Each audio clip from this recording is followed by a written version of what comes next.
Muy buenos días, amigos y hermanos. Estamos aquí para estudiar nuevamente la palabra de Dios. Así que les estoy dando la bienvenida a todos y vamos a tener una oración antes de iniciar el estudio en esta mañana. Padre amante, gracias por este nuevo día.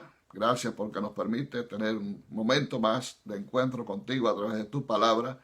Bendícenos en el estudio de hoy, que tu Espíritu Santo sea el que nos guíe a través de las páginas sagradas. En el nombre de Jesús. Amén. Hoy vamos a tratar un tema bien fascinante, un tema que es para muchos muy importante en su estudio, para mí también. Y es el tema que encontramos en Apocalipsis capítulo 7. A partir del versículo 1 en adelante leemos lo siguiente. Después de esto vi 4 ángeles de pie sobre los 4 ángulos de la tierra, deteniendo los 4 vientos de la tierra para que no soplara viento alguno sobre la tierra, ni sobre el mar, ni sobre árbol alguno. Vi también otro ángel que subía desde donde sale el sol y que tenía el sello del Dios vivo.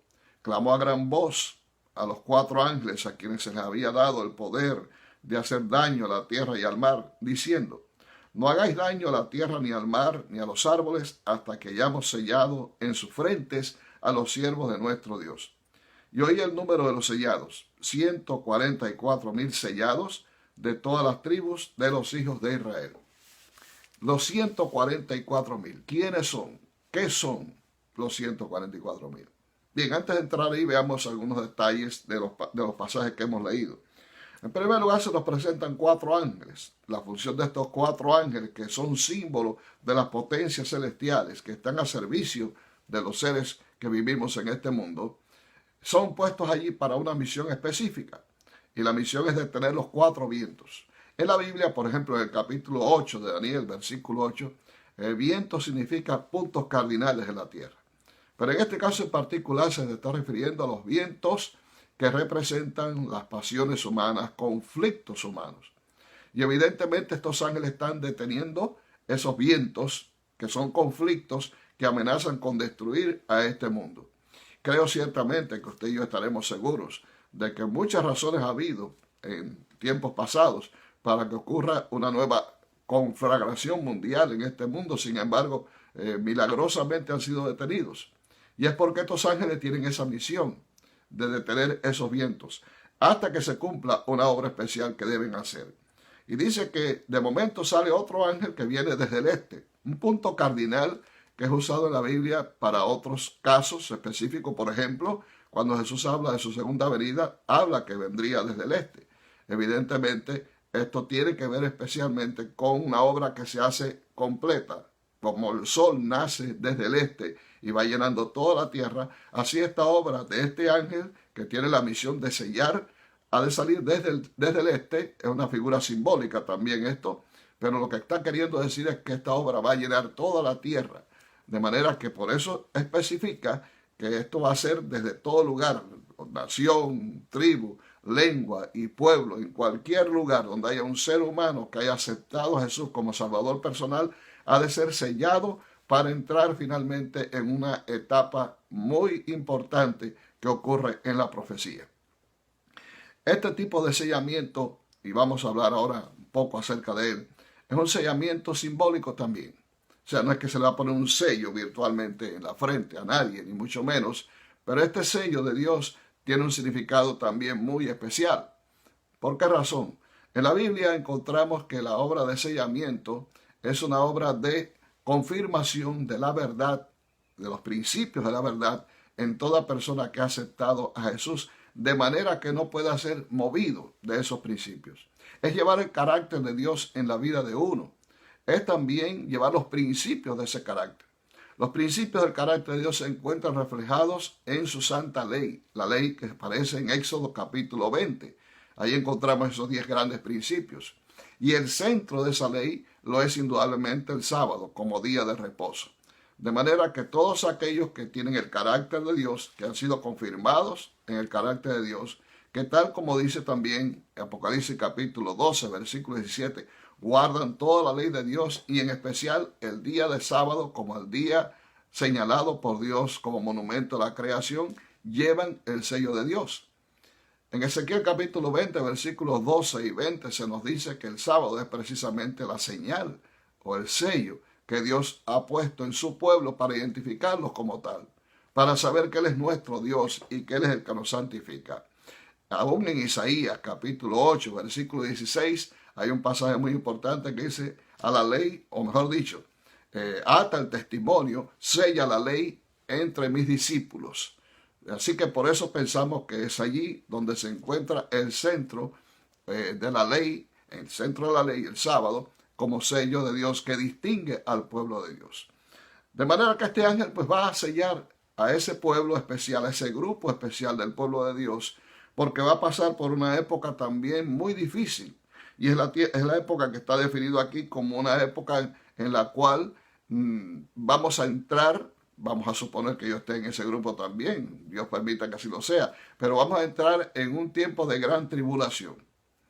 El profeta Daniel en el capítulo 12 y el versículo 1 habla de esa gran tribulación.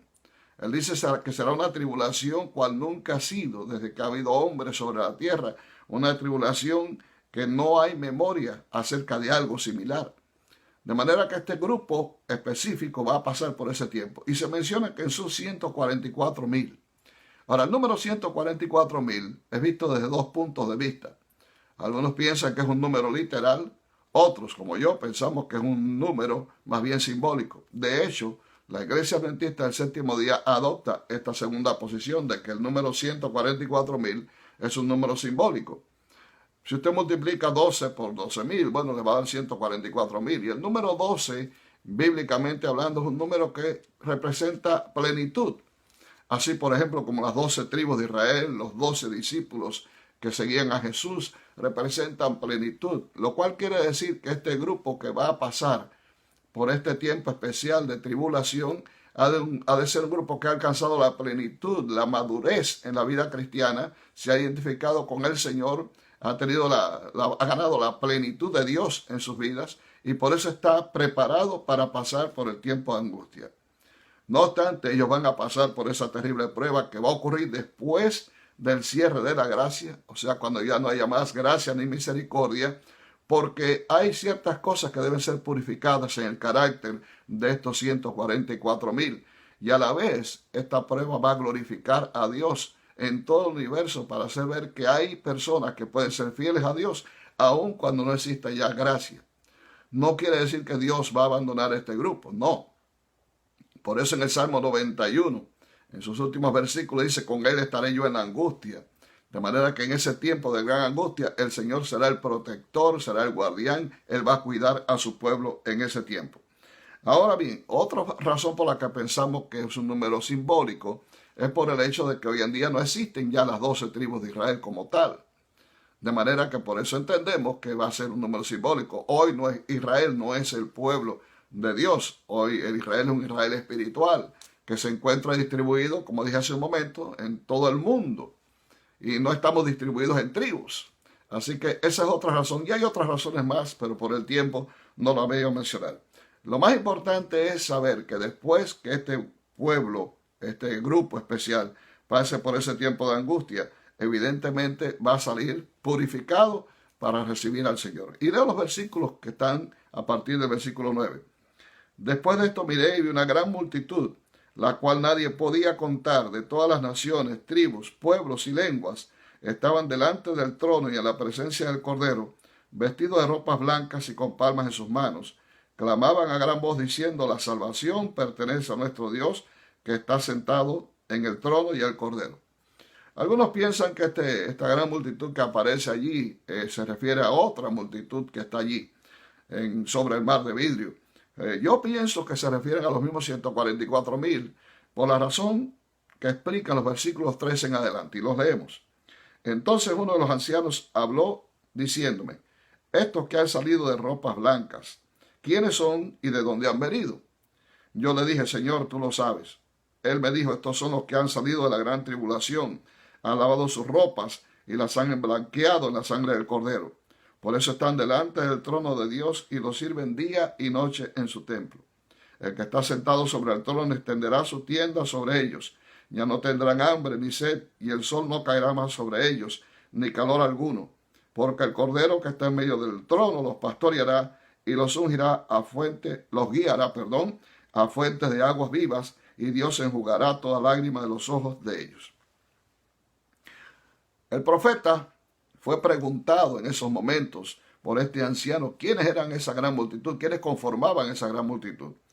Y sencillamente el mismo anciano responde: estos son los que han salido de la gran tribulación. Por lo tanto, se está refiriendo al grupo anterior, a los 144,000. Y han tenido una experiencia tremenda. Han blanqueado su ropa en la sangre del Cordero y han pasado por tiempos difíciles. Se menciona aquí el calor, se menciona también el hambre, se menciona la sed, que son situaciones que han de ocurrir en este mundo una vez que se cierre la gracia.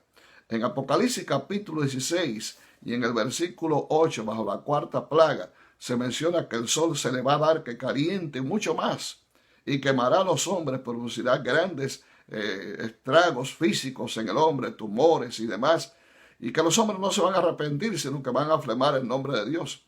Los 144,000 van a pasar por ese tiempo de calor, la tierra va a estar en una gran hambruna, el agua escaseará, de manera que todo esto será parte de lo que afligirá a los 144,000, pero serán protegidos por el Señor, tal como dice en el versículo 16 de Isaías, capítulo 33, fortaleza de roca será su lugar, se le dará su pan y sus aguas serán ciertas. El pueblo no será dejado para perecer, porque Dios, al igual que alimentó a Elías, alimentará también y sostendrá a ese pueblo con agua suficiente para que pueda pasar por el tiempo de angustia.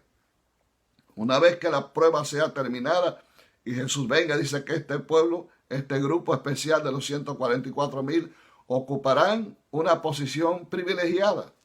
Estarán siempre delante del Cordero. Serán la guardia de Cristo donde quiera que Cristo vaya. Su morada será la santa ciudad. Allí estarán ellos.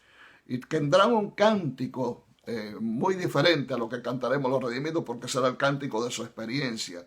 Son vírgenes porque nunca se han contaminado con la bestia y su imagen, sino que han sido puros en su relación con Dios y en los principios que han vivido durante toda su vida. ¿Quiénes son los 144,000? Nosotros no sabemos. La inspiración nos dice que no es para nosotros importante saber quiénes son los 144,000. Sabemos de su experiencia, pero pronto lo vamos a saber.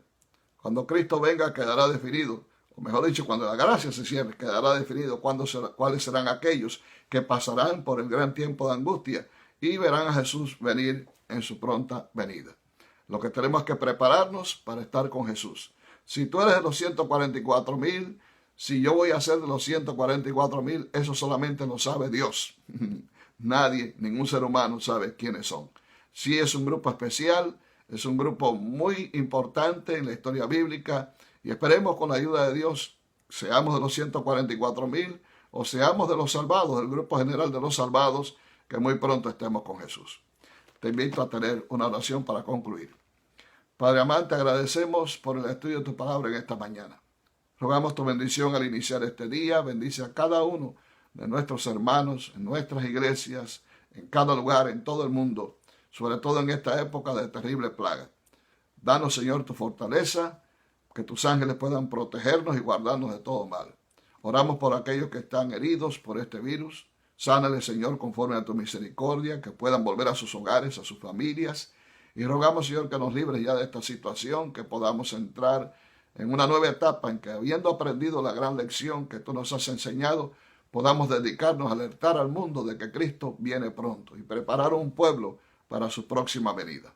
Gracias por todo. Bendícenos. En el nombre de Jesús oramos. Amén. Dios te bendiga. Es mi deseo y oración. Que tengas un feliz día.